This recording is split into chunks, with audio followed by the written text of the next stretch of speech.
Billy Napier sits on the hottest of hot seats at Florida, and it seems like it has entered a situation of it is very much a matter of when and not a matter of if Billy Napier will be fired in his third season as Florida's coach. Welcome into SEC Football Unfiltered, our podcast from the USA Today Network. I'm Blake Toppmeyer alongside John Adams. We will get into the situation at Florida and where the Gators might turn next after the moment inevitably arrives where Florida moves on and cuts the check to Billy Napier. We'll also take a look at the big game in the SEC this week, Tennessee at Oklahoma, the SEC debut for the Sooners, and a game that if Tennessee wins could legitimize the Vols, maybe, as a national championship contender. Of course, we'll close with our picks against the spread. John, let's start with the situation at Florida. We've been talking about it since the preseason. Billy Napier came into this year on the hot seat. It got incredibly hot after the performance in week 1 against Miami. And now, I don't know, what do you call it? Boiling, scalding. I call it he's a fired coach in waiting after a beatdown by Texas A&M on Saturday. Yeah, he looked like a fired coach when I saw him after the opener against Miami. It was kind of like they told him right before he went out for the press conference, like, oh, by the way, you're fired, right? We just got to dot the I's and cross the T's. Yeah, these things are gotten, I don't know, I just feel like they're kind of, it's almost painful to watch these guys when you know they're going to be fired and there's just no spirit to them when they come out for a post-game press conference and they're required to do this, sort of a shell of a person out there. So I mean, it really is. And he didn't have the greatest look for TV anyway. And so now it's just exacerbated. So I mean, they ought to just go ahead and pull the plug. Yeah, the price would be $25 million. His buyout is, if he's fired at the end of the season, it would be more in the neighborhood of $28 million. Now, I mean, it really doesn't matter. You're either going to pay him to be the coach of a losing team, or you're going to pay him to not be the coach of a losing team. It just, depends which way you want to do it. You want to make him go out there and stand on the sidelines for 3.5 hours every Saturday, or are you tired of looking at him and you want him to cut him the check now? You owe him the money one way or the other. So it's sort of just, pick your poison at this point. And then, I mean, the real question for me is not whether Florida is going to fire Billy Napier. The die is cast. It is who will be in charge of the search to lead Billy Napier. Scott Strickland hired Dan Mullen, fired Dan Mullen, hired Billy Napier. Now Florida is eventually going to fire Billy Napier, and that would lead me to believe that someone else will be really pulling the strings of this coaching search, regardless of whether Strickland keeps his job or doesn't. I just don't see how you could let Scott Strickland, who had to fire 2 coaches when the time comes for Billy Napier, take a third crack at this. Yeah. Well, Scott, you did a great job with those first 2 hires. Let's give it another shot. No, I can't see that. And I like your idea last week. Bring Jeremy Foley out of retirement. Let him conduct the search, and he can hire the coach, then go back in retirement, be athletic director emeritus, and be a popular XAD. But I don't think Scott Strickland has much time left in his tenure at Florida either. On the bright side for Florida, I have taken the liberty of compile some coaching candidates for them myself. And as you know, John, and like to compliment me on, I basically hired Kalen DeBoer for Alabama back in January. So I do have a better track record for this thing than Scott Strickland does. So we might as well engage with some of my ideas since we don't have any ideas coming from Florida and Scott Strickland at this point. So let's get to it, John. I had a column on Sunday moving past the point when Florida fires Billy Napier, because the burning question in Gainesville right now is nothing to do with Billy Napier. It's who's going to replace Billy Napier. Everybody views this as he's just keeping the seat warm for the time being. And I outlaid 9 candidates, potential candidates for the job. Some of them probably more realistic than others. I'm sure it pained you to see, John, that I did not have Urban Meyer on my list of 9 names. Let's get that out of the way now. If you would like to stump for Urban, slap me around for not having Urban on my list, this is your forum. Ready, set, go. Oh well, I'm sure, Blake, you're concerned about the program's integrity and the moral standards set so high in college football, so you can't dare bring Urban Meyer out of retirement. It's really a moot point because Urban Meyer, I'm convinced, doesn't want to coach anymore. It's not healthy. And he knows that. He's finally figured that out. He can't do this and live a long time or live to a ripe old age at least. So, but yeah, that would have been my first call. I would have made that call in Billy Napier's first season probably. But so with him out of the way, you can't get Urban. What's Art Briles doing? I'm just kidding. Yeah, I also did not go down that road either. Right. With Urban, it was a little bit less scruples and more, and I think you were kind of touching on this. Yeah, there's the health factors with Urban, but also college football has changed since he was last in the sport. And from what we know of Urban, I don't know how well he would do with players having a lot more power, a lot more voice than they used to have. I mean, Urban didn't fare well in the NFL. Seemed to not realize that in the NFL, the coach usually isn't the star of the show. The players are the stars of the show, and they have autonomy, they have voice, they have power in the NFL. Well, it's getting into that space now in college football. Urban's not accustomed to coaching in that landscape. He's used to being omnipotent, and college football coaches don't have that all-encompassing power anymore. I think that would be difficult on Urban, even if he wanted to get back into college football coaching, which I agree with you. I don't think he does. Yeah, ubiquitous Urban for the alliteration. I still think Urban Meyer is going to find a way to win at the college level, no matter what. So he would work his way through that. He might not like it, but I don't think he would find it as distasteful as Nick Saban did. And Nick Saban won. He just got tired of it. But let's not dwell on Urban Meyer. You've got a 9-person list, and I'm sure you spent a lot of time in researching these candidates. Florida probably should consult with you after that DeBoer hire to Alabama. I applauded that hire, and it looks better and better. So kudos to you, and let's get that list out there. All right, here we go, John. Batting leadoff on my list. This would probably be the most ambitious hire Florida could make of any of the names on my list. And for each of the candidates, I'm going to ask you whether you love it, you like it, or nah, you don't like it. And I'm asking you from the perspective of Florida. We don't know what these coaches would say if offered the job. We can speculate. No rules against speculation here on SEC Football Unfiltered. But what I'm asking you, do you love it? Do you like it? Or nah? That's from the perspective of Florida. So let's start with the most ambitious candidate on this list, Lane Kiffin at Ole Miss. He needs no introduction. You know the history. You know what he's doing at Ole Miss. What do you think of Lane for Florida? Great hire. It's the best Florida can do. I don't have any, I can't argue that at all.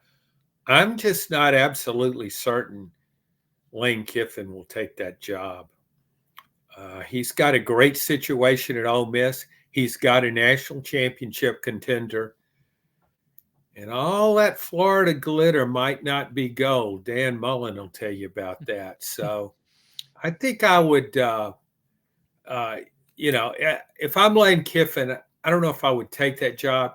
He may, and it's certainly the best Florida can do. And Florida certainly should be begging him to take the job and literally throwing money at him. Yes.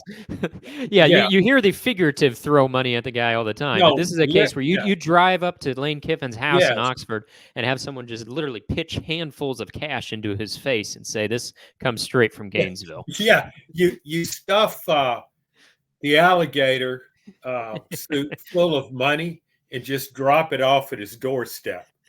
Just packed full of cash. Just pick it up, Lane. If it's empty when we come back, we'll assume you're a candidate. If not, we'll look elsewhere. But yeah, Lane really would be the closest thing, I think, to the second coming of Steve Spurrier. I mean, he's high scoring offenses.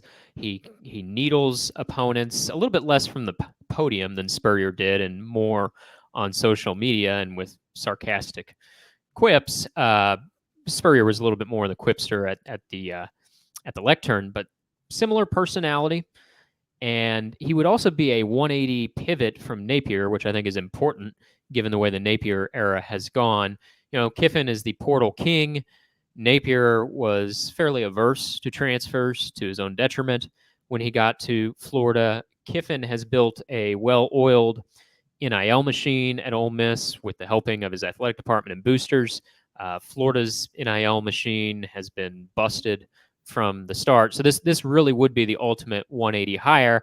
I agree with you. Like, even though I'm putting his name out there because I think he would reasonably top the Florida wish list, I can't really figure why Lane would say yes. He's well compensated by Ole Miss. He's proving with this team that not only can he build a playoff contender, perhaps a national championship contender even at Ole Miss.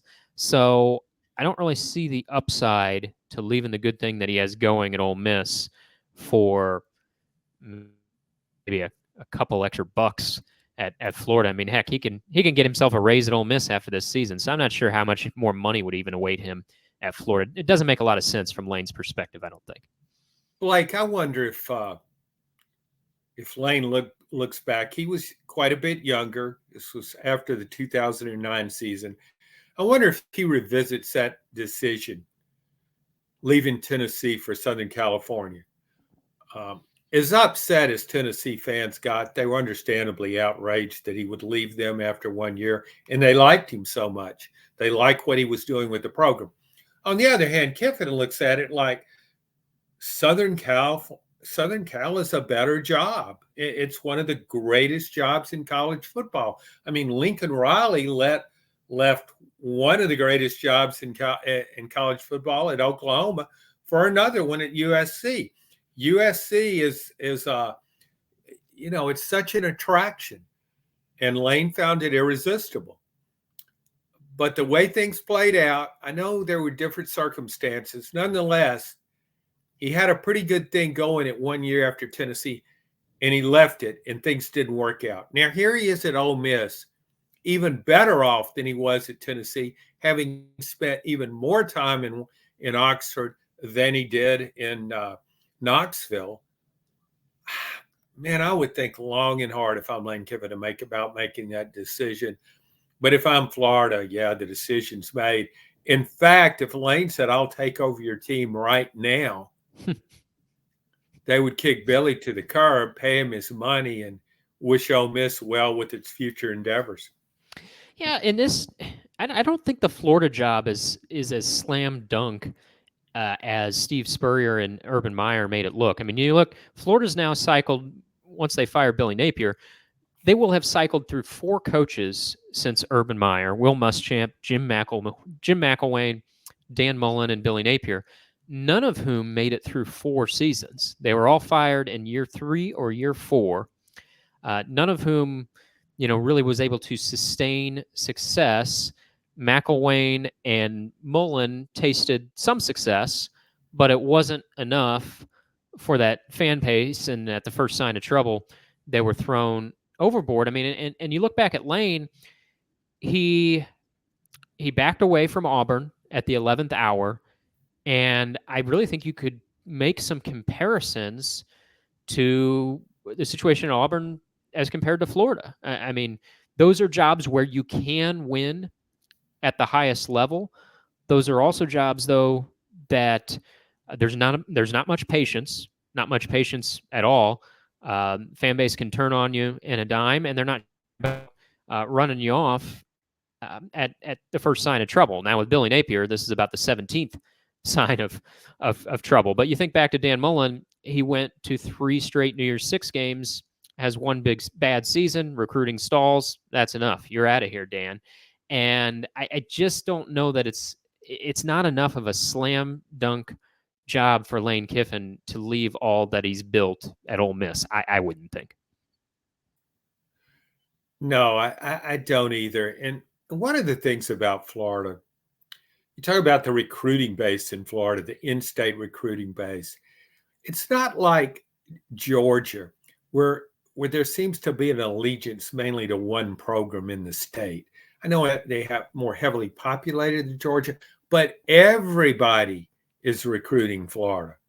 Not just the Florida schools, which are growing, like Central Florida, South Florida, Florida State, and Miami. Miami's got plenty of money to spend. So you're in a lot more competitive situation there. And there are some really good players in Mississippi. If you can dominate the in-state recruiting in Mississippi, you can get some really good players. And also, then you can augment that with transfers, which Lane has been able to do. I don't think this is such an easy call. I wonder if most Florida fans think, well, yeah, we can just go get Lane Kiffin. I'm sure Florida fans think they're either going to hire Urban Meyer or Lane Kiffin, and it won't go much farther than that. But I think it's going to go farther than that. So we'll move on to candidate number 2, and that is Eli/Elijah Drinkwitz, the red-hot coach at Missouri. I think he's Eli now, John. When he was struggling at Missouri, I don't know if he was struggling, but he was batting about 500 for a while there. But until last season, when he really accelerated, in my mind, he was Elijah. But now that he's won 14 of his last 16 games, he's just Eli. He's Drink. He's red hot. And he's navigated this NIL landscape beautifully. He's made Missouri a player with some help from his state legislature, with the state laws there governing NIL in the Show Me State. I mean, he's made Missouri a factor on the NIL scene. They're probably going to be a team in playoff contention this season. So what do you think about, if you can't get Lane Kiffin, what do you think about someone else with SEC experience? Love it, like it? No. Can I have another category, Blake? I know you're a big rules guy and you want me to follow what you said is what the choice is. Sure, let's add a 4th category, John. I just like I don't want to just punt it out of here. I might want to come back to it. So what I want to do is just say, not if I can do better, but I'm not ruling it out. I know that's a long name for a category, but not if I can do better, but I won't rule it out. I want to hear the rest of your names on the list, because if we get to the bottom, and like everybody else, even less than I do Elijah, I still call him Elijah. I'm sticking with that. Winning or losing, it's Elijah to me. So, yeah, maybe we'll come back to that. He did a nice job last year. He's doing pretty well in the portal. He's got a good team this year and a very favorable schedule. But, gosh, I remember watching that Missouri-Kentucky game a few years ago. And I thought, oh, my goodness, they may just drop the sport. So, yeah, let's just move on, okay? And that might be the way Florida looks at Eli/Elijah Drinkwitz is fallback option. That's kind of the summary of what you're thinking. He's a fallback option. Yeah, we'll just have a little room off there to the side. And Eli, why don't you just take a chair there? You got a folding chair. Just sit there in that metal chair and wait for us. We might get back to you. All right. And before I get to my next candidate, John, this is going to be sort of the guinea pig coaching search in the 12-team playoff era. Yeah. The first 2 guys I've mentioned, Kiffin and Drinkwitz, they could be the coaches of playoff-bound teams. I mean, they're ranked in the top 10 right now. We both expect them to be in playoff contention through the end of the season. Do you think, in general terms, do you think we will see a coach leave a playoff team to take a new job before the season is over? And the reason I ask that is, with the timeline of the recruiting calendar, the early signing period, which is the main signing period now, is in early December. The transfer portal sweepstakes start in mid-December. Can you really afford to wait to hire a playoff coach until after the first of the year, when so much is going on in terms of roster acquisition in the first few weeks of December? And if you can't afford to wait, would someone like a Drinkwitz or someone else off a playoff-bound team leave their playoff team for another job? That just sounds just so repugnant. That these coaches preach winning. They want to win at all costs. They also want to make more money. And so, yes, I could definitely see that happening, which speaks to the profession. Yeah, I wouldn't be shocked by that at all. Turn your back on a team that might win the national championship because you think you can do better somewhere else. Okay, so repugnant but plausible. Yeah, repugnant but plausible. Okay. Very much so. Yes. Yeah. How about name number 3, and that is Jedd Fisch in his first season as Washington's coach, engineered a turnaround at Arizona. Arizona won 10 games last year with Fisch as its coach, Noah Fifita as the quarterback. Fisch is a Florida alumnus who many, many moons ago was a graduate assistant for Steve Spurrier. So love it, like it, your new category of fallback option, or nah? Your thoughts on Jedd Fisch? I would say, Jed, we love you. And so why don't you just go through that door right over there and take a seat next to Elijah Drinkwitz, all right? And we may very well get back to you in short order. I have a problem with a coach whose name people won't be able to spell. He's got that C added into his last name. Yeah, that C is going to throw a lot of people off. And I just don't know if he's done enough to justify Florida hiring him. I don't know if he has either. And if you take off the fact that he's a Florida alumnus and that he was a grad assistant for Steve Spurrier, which really don't matter. I mean, those factors shouldn't matter. I don't know how appealing his candidacy would be to Florida fans. I mean, it was great last year for Arizona, but it's not like he has a long track record of winning seasons. He's still pretty early in his career as a head coach. He's been a long-time assistant, both at the college and NFL level. I think if you're Florida, you feel a little more comfortable if you've seen him do it at Washington for a couple years on the heels of what he did at Arizona. So, okay, he's in the fallback option. I think that's fair enough. Now, here's one, John, that I would put in the category of high risk, high reward. I don't know.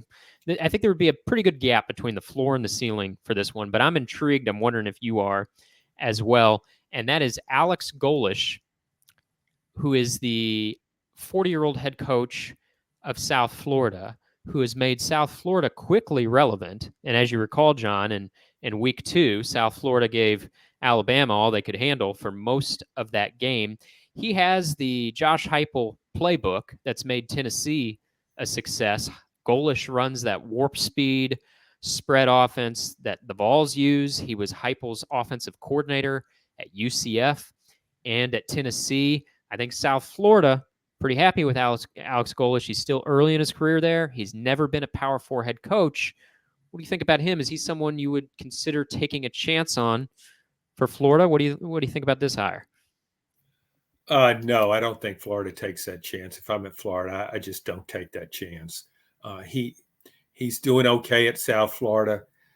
I just don't think you win your fan base over with that. And you really kind of need to win your fan base over at this point after firing all these coaches. And they've had really, when you look back, Dan Mullen, the names other than Lane Kiffin, the names you're mentioning, probably all the names on your list, if you stacked up Dan Dan Mullins' resume with them pre-Florida, you take Dan Mullen. And wouldn't that be an argument, John, to go in a different direction? Because Dan Mullen ultimately didn't work at Florida. No, I know, but I just can't see that hire. If you want to hire and go ahead, Blake, but you're going to have to answer. You got an interim president there and there. You're going to have to answer to the new guy. Good luck with that. Yeah, well, we'll see what happens after Saturday. Yeah, South Florida, John. South Florida hosts Miami on Saturday. South Florida upsets Miami. Alex Golesh should be at the top of the list. If he gets crushed by Miami, he's going to be probably nowhere found on the list. So I think we could just put a pin in this one for a week and see what South Florida does against Miami. Because if they upset Cam Ward and the 8th-ranked Hurricanes, I'm telling you, I think Alex Golesh is going to get some steam behind him. Or they lose by 30 points and you can forget all about him. So name number 5, John. I really haven't won you over yet with anybody other than Kiffin, whom you'd think wouldn't leave for Florida anyway. How about name number 5, Lance Leipold at Kansas? Got a reputation as a program builder. He's had success at places where that hasn't normally come easily for coaches, Buffalo and now Kansas. What do you think of Lance Leipold? Is he kind of made for Kansas in the Big 12, or you think he's ready for a step up to the big leagues? Well, he took over losing programs and has done okay. But he's still at the end of the day, he's got a losing record at Kansas. Yes, he does. Do you want to hire a losing coach to Florida? I don't. So no. No. All right. You've quickly dispensed with Lance Leipold and Alex Golesh. Fair enough, because you got 2 guys waiting in the tank back there as fallback options, and Eli Drinkwitz and Jed Fish. We'll see. I can't wait for what you think of this one, John. You're what's your don't even bother. What's your reaction when I say the name Andy Kotelnicki?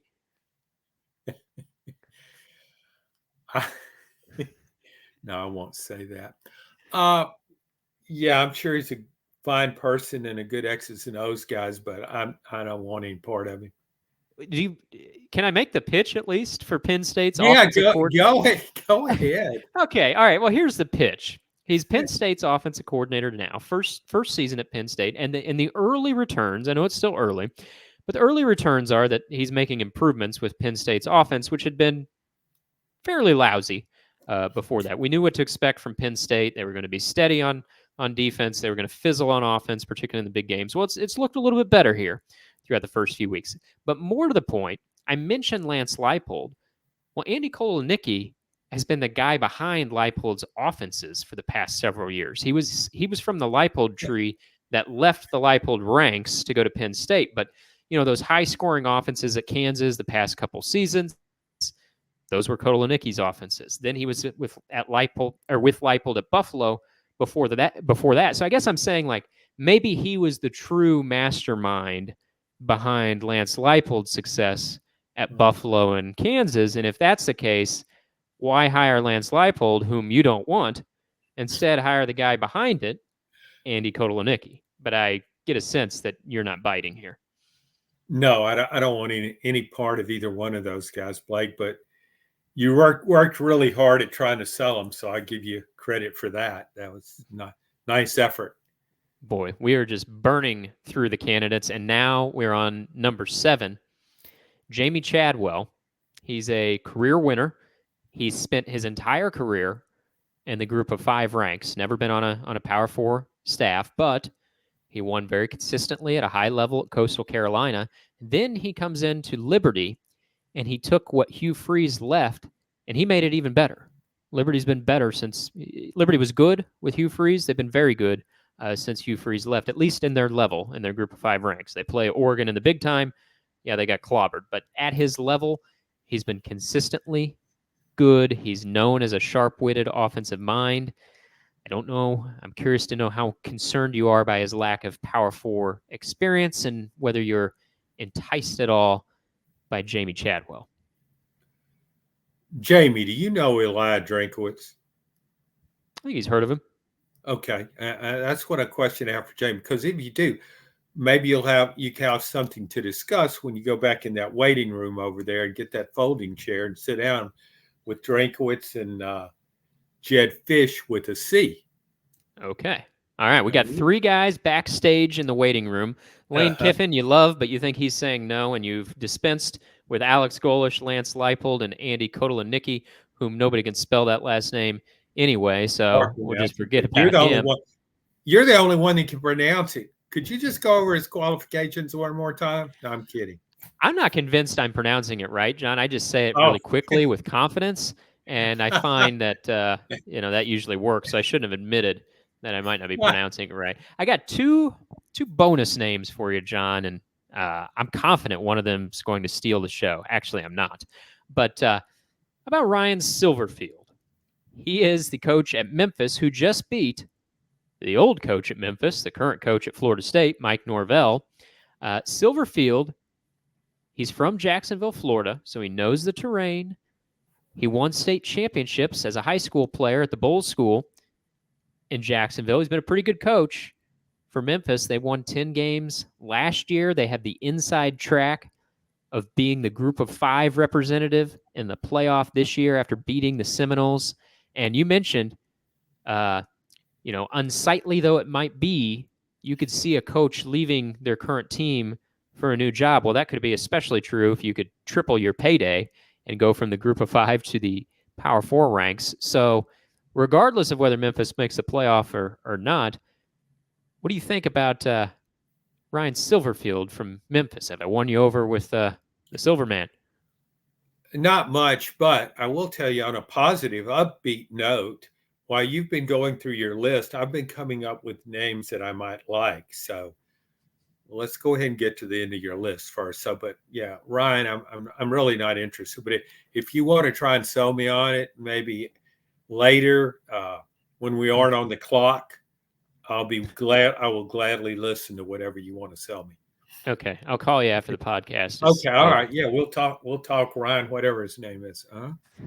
The final name for you, John, and I saved this one for last because I had a feeling that once I got to candidates 4 through 8, you weren't going to be real thrilled. And no, I did not save Urban for my final candidate. Someone who's still actually coaching and is still actually winning games. And even though he's right next to Lance Leipold, he doesn't seem, for whatever reason, to get nearly as much national media buzz as Leipold does, despite the fact that he's 3-0 against Lance Leipold, and he's 3-0 this season. Of course, I'm talking about Chris Kleiman, the coach at Kansas State. He's done nothing but win at Kansas State. Before that, he did nothing but win at North Dakota State. He won 4 national championships in the FCS ranks. We saw Kalen DeBoer kind of take that march from the lower levels up, just keep winning everywhere he was at, and now he's at Alabama. Chris Kleiman, you could say, oh, well, would he fit in the South? He's from Iowa. He's spent all of his career coaching the Midwest or Upper Midwest. Well, I think you and I, we're not all about geographic upbringing and location. If you're a winner, you're a winner. You can win at most places. So would you consider Chris Kleiman from Kansas State for Florida? Well, yeah, that geographic stuff. I mean, I'm a Southerner, and but I've also lived in Pittsburgh. I was in the Army in Kansas, so yeah, you can fit in anywhere. I'm not worried about that. I like this candidate, Blake. Nice job. Good choice. I can make that hire. Is he going backstage? And if so, you got 4 guys backstage. You have Eli Drinkwitz / Elia. You have Jed Fish. You have Jamie Chadwell. I just sent a message to those guys by a courier. Thanks for coming, guys. Hope you enjoyed those sandwiches out of the vending machine, and best of luck to you. But yeah, I'm taking this guy over all of them. I like what he did. When you win, as you brought it up, when you win, that gets my attention. Doesn't matter where it is. And I know some other get these guys on your list have won too. but I like what he's done at Kansas State. I know how dreadful that program was before Bill Snyder got there. I think it was one of the greatest coaching jobs in college football history, what he accomplished at Kansas State. Maybe if he'll come out of retirement, I'll hire him at Florida. But yeah, I like this. I like this hire a lot, and so yeah. Can I add a couple of names? Do you care? Yeah, you can throw a couple out here. I don't want to hear Urban Meyer or Bryles. We've breezed past them, but sure. Who you got on your list, John? Give me your names, and I will tell you which one I like best on your list of names. Okay. I'll start out with Bill O'Brien. Maybe I'll send him backstage.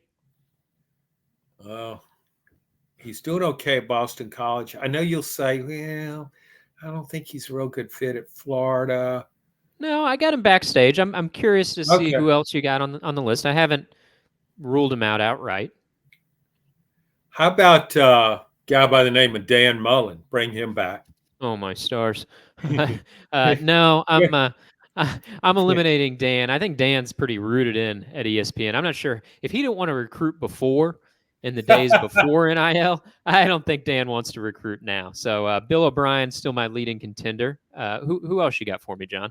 One more thing, though, in fairness to him, I don't think Florida was set up well for NIL when it came into being. I think it's better structured in that area now, and I think Dan Mullen will have a better chance of upgrading his recruiting. Not that he's changed his personality or that he suddenly just has got this burning desire to communicate with 17-year-olds. But I just think the situation there could be better for him now. But you don't like him, and I'm not going to force anybody on you. My other candidate, I think you'll like this one. Matt Rule. I love this one. Okay, John. I thought you would. Thank you. Yeah. Do you think he would leave Nebraska and the momentum he's building there for Florida? Yeah. You think he would? Yeah. Oh, yeah. No question about it, huh? Yeah. In fact, yeah, I don't see how they could ignore him. I mean, if they have a group of people together, they're all gathered in a brainstorming session, and one of them says, hey, I don't know if he'd leave after just 1 year at Nebraska. I would want him fired immediately. I don't want that kind of person around me that thinks that illogically. We're going to pay more money than Nebraska does. We're going to give him a better opportunity to win. And the wind doesn't blow all the time in Gainesville. It blows all the time in Nebraska. What's interesting? I'm a big fan of Nebraska, don't get me wrong. Oh, I know you think the world of it. I love Nebraska. I love the Midwest. I'm a Midwestern guy. So, and that's really kind of West. That's Cowboys out there. So I'm a Nebraska guy, but I don't think Matt Rule is. Matt Rule is just one of these coaching vagabonds. Whoever waves at him, throws some money his way. He said, man, that's my dream job. I love this idea, John. And in the college ranks, he's done it really, really well. He won at a high level at Temple. That's not easy to do. He inherited an absolute mess. I mean, the messes of all messes he inherited at Baylor. And I mean, fast-tracked Baylor back to relevance. He reached the Sugar Bowl in his third season at Baylor, which is just remarkable considering the situation he came in on the heels of the Art Briles tenure there. And then he goes to the NFL, doesn't work out for him. That shouldn't be a red flag. I mean, we're talking about Florida, right? I mean, Steve Spurrier, the Florida fans know, doesn't work out in the NFL for every successful college coach. So he comes back to the college ranks. Nebraska, this is actually his second season at Nebraska. They're 3-0. They're nationally ranked. He's got Dylan Raiola, the star freshman quarterback. What's interesting, John, is the two names on the name off your list and the name off my list, other than Kiffin, that we kind of won each other over with, were some of the few defensive-minded guys that we even considered here. Chris Kleiman's a defensive side of the ball coach. Matt Rule is a defensive side of the ball coach. When we think about Florida, we think about offense. We think about Spurrier. We think about Urban. We think about someone like a Lane Kiffin. But the idea is just to get the best coach you can get. And I think of all the names we've mentioned, yeah, if you could get Matt Rule or Chris Kleiman, I think other than Kiffin, I probably like those two guys better than anyone else that's been mentioned by either you or me. Yeah, and I apologize because I said take him away after just 1 year at Nebraska. I was thinking that he might just leave in the middle of the season, so he would have just had 1 full year. Oh, okay. Yes. Yeah, he wants to get out of that breezy Well, Midwest so fast he's gone, huh? Yeah, wear a cap and put it on tight. It's my advice. No, and he'll take his quarterback with. No, I don't guess he will because that kid's a Nebraska guy. That's why he went there. He's Nebraska through and through. And I hope he doesn't leave because I'd like to see Nebraska be relevant again. It's one of the great programs in college football history. And I'd like to see it be really good again. And I think he has a chance there. And I haven't said that about anybody else that went to Nebraska. So, we like that. But maybe he won't take it. So if he doesn't, I guess, Bill Bryan to me was kind of, I still like him a little better than the guys that I put in the auxiliary room over there. Because I think he's a really good coach. And I think he's got Tom Brady on his resume. He's coached in the NFL. I think he could be successful at Florida. But I like Matt Rule better. I like Lane Kiffin better. And your guy, Chris Kleiman, I like him pretty much too. But I would take Rule. You know what? I might take Rule over any of those guys. Well, we'll put a pin in this conversation, John. Probably much more to discuss on the Florida coaching search once it actually begins, putting the cart ahead of the horse here, but no such thing on SEC Football Unfiltered. I want to get to the big game in the SEC this week, John. Tennessee at Oklahoma.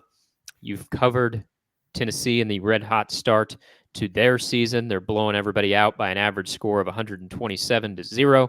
Josh Heupel's never seen a chance to run up the score that he didn't like, and now he goes to Norman and Oklahoma, his alma mater, where he won a national championship, nearly won a Heisman Trophy, was a longtime Bob Stoops assistant. Bob Stoops fired him along with co-offensive coordinator Jay Norvell after the 2014 season. Stoops made some changes within the staff. That was one of them. Fired his former player. And that's something that even 10 years later, I think probably still lingers a little bit on the mind of Josh Heupel. Well, now he's got a chance to come back for payback. Both teams 3-0. Both teams, I think at this point, you have to say are playoff contenders. I'm not sure both exit as playoff contenders, though, depending on how this looks in Norman. If this is a lopsided game, I almost think you could whittle down the playoff list a little bit, depending on how this goes in Norman. But how big of an opportunity is this, I think, especially for Tennessee, John? If they were to win on the road here, how would that affect your view of the Vols, who you've been high on consistently since the preseason? Yes, certainly it would help Tennessee's fortunes because the other two tough games on its schedule are Alabama and Georgia. I mean, it pretty much should win the rest of its games going away. I know there's always a chance of upsets, and Heupel has experienced a couple of those in his time at Tennessee. But no, this is a great opportunity for Tennessee. But even if it loses, it's not out of the playoff hunt. Completely different situation at Oklahoma. What a brutal schedule. Hey, welcome to the SEC, Oklahoma. 4 of your last 5 games are going to be against top 10 teams. Good luck with that. You got Texas in there. You go to Auburn and go to LSU. I mean, this schedule was designed to fire a coach, is what it looks like. And I'm not calling for Brent Venables' head. Don't get me wrong. Also, Oklahoma's had a rash of injuries, which have been in the offensive line and at wide receiver. I think wide receiving core could have been a position of strength going in. I thought it was going into the year, not now. Yeah, this game is not what I envisioned in preseason. I thought this game was a game Tennessee would lose. It would lose twice, once at Norman and once in Athens, Georgia. Now I think it'll win this game, and I think it'll win by double figures. Wow. You're that impressed with Tennessee through 3 weeks, or is it more concerns from what you've seen despite a 3-0 start from Oklahoma, all the above? What gives you the belief to say that this isn't going to be just a Tennessee win, it's going to be a lopsided win for Tennessee? Yeah, when I look at this game, Oklahoma has a really good defense. I think Tennessee's defense is even better than I thought it was. But the matchups, when you line up Oklahoma's offensive line, plagued by injuries, manned by mainly transfers, completely revamped job from last season. When you look at that line and you match it up against Tennessee's defensive fronts, which is one of the best in the country, this looks like an old Alabama, a Georgia defensive front. And it's so deep. Defense coordinator Tim Banks is rotating 12 people in there. That is going to be a drastic mismatch, and that's going to put Oklahoma behind the chains from the get-go. I don't see any way it overcomes that matchup. Interesting, John. And I mentioned the narrative of Josh Heupel returning to Norman. Can you put into perspective? I mean, you have great perspective on Oklahoma football, having covered some of the games and the glory days of Oklahoma and watch that dynasty from afar. Where does Josh Heupel sort of fit into the, I guess, lexicon of a program at no shortage stars? But I mean, he came to Oklahoma at a time where Oklahoma wasn't punching to the level of the dynasty that it had once been, and Heupel steps in there, and year one as a starter. I think Oklahoma went 7-6 that first season when he came in as a junior college transfer, or I guess it was a junior college transfer. He'd played at Snow College and had made a stop at an FCS school before that. Mike Leach, who was Bob Stoops' offensive coordinator at the time, brings in Heupel as the transfer. Goes pretty well in year one. Year two, they win the national championship. Can you add some perspective on what you think Josh Heupel means to the history of Oklahoma football? Even though he was fired as an assistant, I don't know if that affects that much the way OU fans view him, if at all. Your thoughts on where he fits into the history of Oklahoma? Well, it's I put Oklahoma's tradition up against anybody's in college football. One of the true iconic programs, and I followed it from afar for a long time. Some of the best games I've seen involved Oklahoma. I think Josh Heupel's place in Oklahoma is assured because of what he did as a player. Mm-hmm. What he did as a coach, it worked out making that change because Bob Stoops brought in Lincoln Riley, and the Sooners surged forward a bit. However, if Josh Heupel wins this game as a coach, he goes back to Norman and beats his alma mater, there's going to be a lot of Oklahoma fans saying, we've hired the wrong coach. Why did we ever let this guy get away? Because then they're going to go back to his playing days. And what makes that more plausible is Oklahoma hadn't won a national championship since Josh Heupel was its quarterback. That was 24 years ago. Since I've been alive, I think that's the longest Oklahoma's ever gone without winning a national championship. Yeah, it made the playoffs. It's had good teams. It's won conference championships, but Oklahoma's about winning it all, and it hadn't done that in a long time. So if Heupel goes in there and wins this game, there's going to be a lot of heat on Brent Venables, because you're also going to have that matchup of Brent Venables, defensive-minded coach, did a great job at Clemson as defense coordinator, 2 national championship teams. But he goes up against this offensive guru in Josh Heupel, the coach Oklahoma let get away.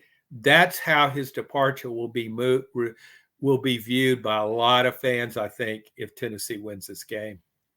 It's interesting, John. I was speaking with Oklahoma athletic director Joe Stiglione this week. He's the long time athletic director at Oklahoma, was the AD there back when Heupel was a player at Oklahoma and the Sooners won a national championship. That's how far back Joe Castiglione goes as Oklahoma's AD. He said that there are some plans in the works to honor Heupel before the game. That is an interesting scenario where you are honoring the opposing coach before the game. But the way Castiglione put it, I said, how is Heupel viewed at Oklahoma?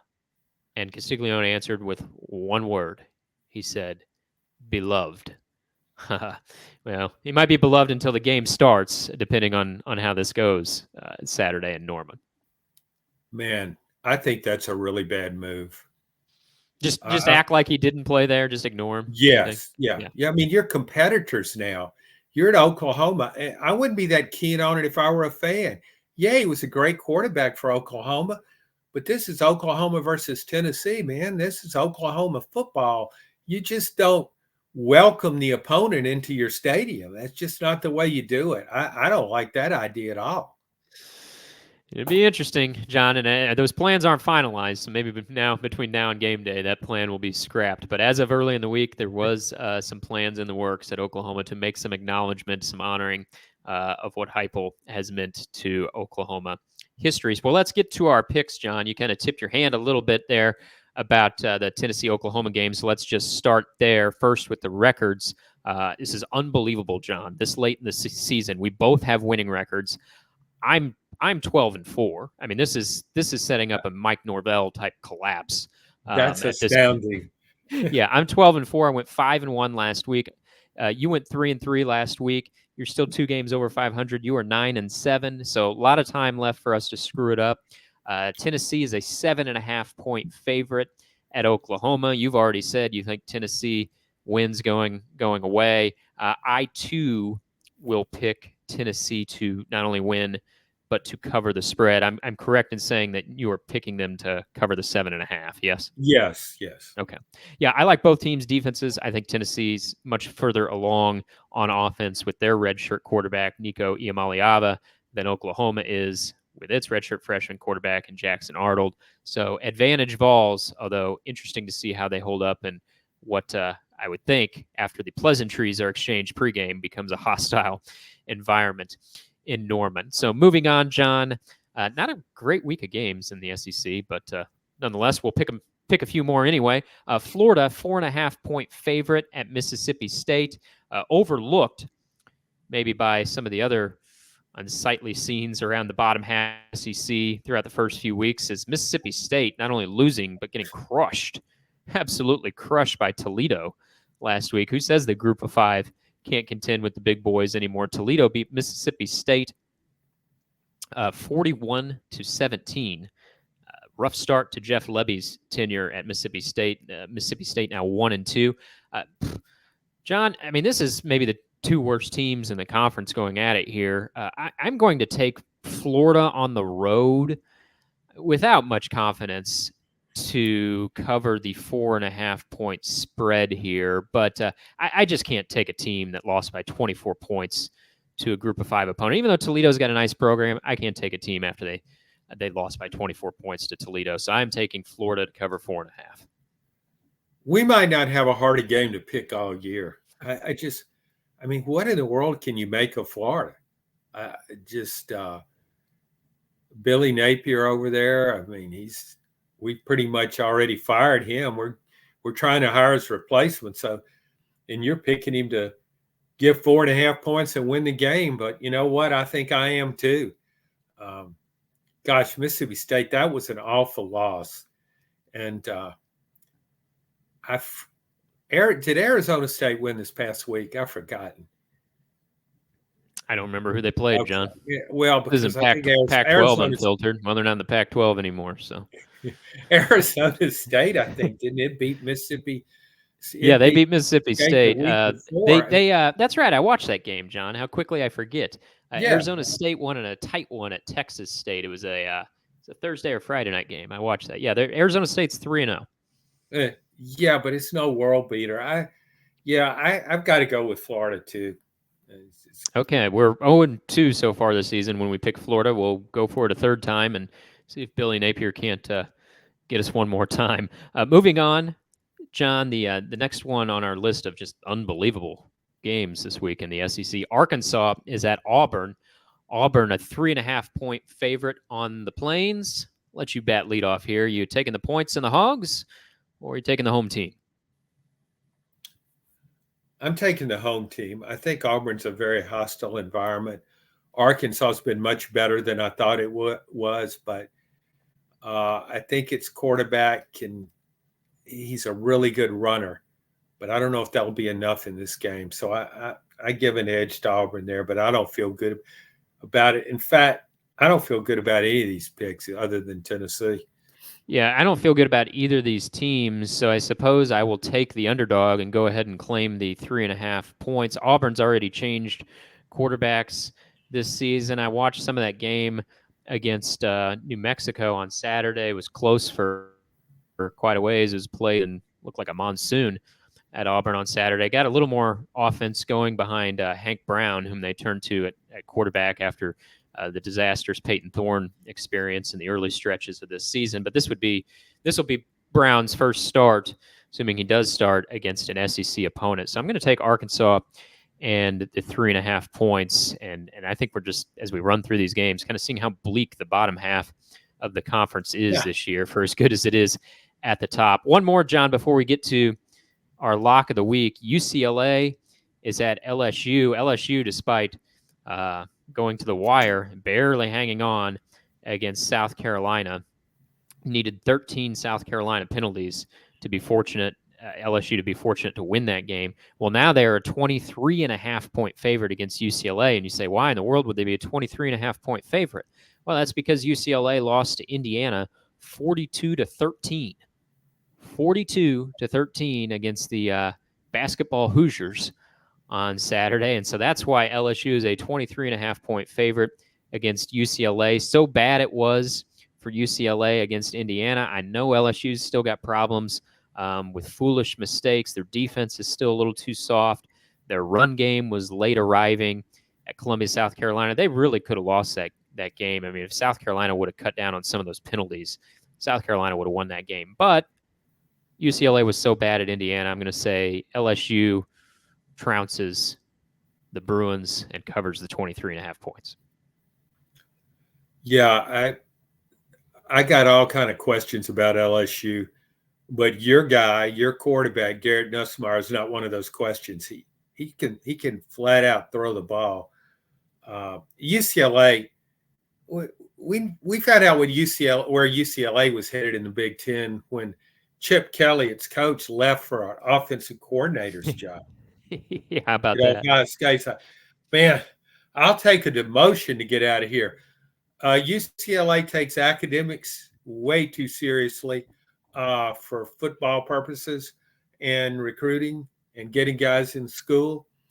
And it's kind of a basketball school still, I guess. Man, you lose out like that to Indiana. That makes, God, there are probably some FCS teams that could beat UCLA right now. So I'm not so high on LSU, but against UCLA, I'll give 23.5 points or whatever. Or whatever. All right, that brings us to our lock of the week. John, you're 2 for 2 the last 2 weeks with Ole Miss. So is it any wonder where you're going for your lock of the week this week? Are you taking Ole Miss to cover a massive spread again, or are you changing things up? What's the latest line on that Ole Miss game? 35.5, John. They're hosting Georgia Southern this week, and they are 35.5-point favorites. You scared off by the hook there? They win by 35, and you're losing, or is that that's just a small spread for Ole Miss to cover a mere 35.5 points against Georgia Southern? Or excuse me, it's up to 36.5. Sorry, John, it's still moving. Got to cover 36.5. I watched maybe this was a highlight. I wasn't watching this game. Yeah, no, I switched over there for a few minutes and saw Jackson Dart hook up with who's that transfer from South Carolina, Antoine Stewart. Wells. Yeah. Wells, yeah. Antoine Wells for a touchdown. That was just late in the game, just to make sure they hit 40. So, yeah, I'll give the points and take Ole Miss. In fact, my strategy now in betting, even though I don't bet, but for people out there who do, I'll take Texas, Tennessee, and Ole Miss and give the points every week. You'll come out ahead. John, in our position, we get accused of fans of being biased about 72 times per day. And it is interesting to me covering the SEC. I always get accused of bias. I'm from Illinois, grew up in the Midwest. Well, I'm finally going to show some bias here, John, because I am taking Illinois. They are getting 8.5 points. They are at Nebraska facing your man, Matt Rule, this week. Love the idea of Matt Rule for Florida, but I love those 8.5 points Illinois is getting in what should be a low-scoring game. That's the way it's projected to be. So, yeah, Nebraska might win, but I feel pretty good getting 8.5 points, 2 3-0 teams. How about Brett Bielema, what he's doing in Champaign? Been a pretty good hire for the Illini. Yeah, but I wouldn't, if I were an Illinois fan, I wouldn't look too far ahead as to where that might end up. There's a long track record with Illinois, and Bielema did do well in Wisconsin, but sure didn't in Arkansas. So Illinois, how did they just always screw things up in football? They're not screwing it up right now, John, and they're gonna look good with the 8.5 points at their sales. What's not looking good? Florida. I'm sure we'll have plenty more to discuss when that time comes. But for now, thanks for listening to our ideas for where Florida might go next, and thanks for checking in on this edition of SEC Football Unfiltered.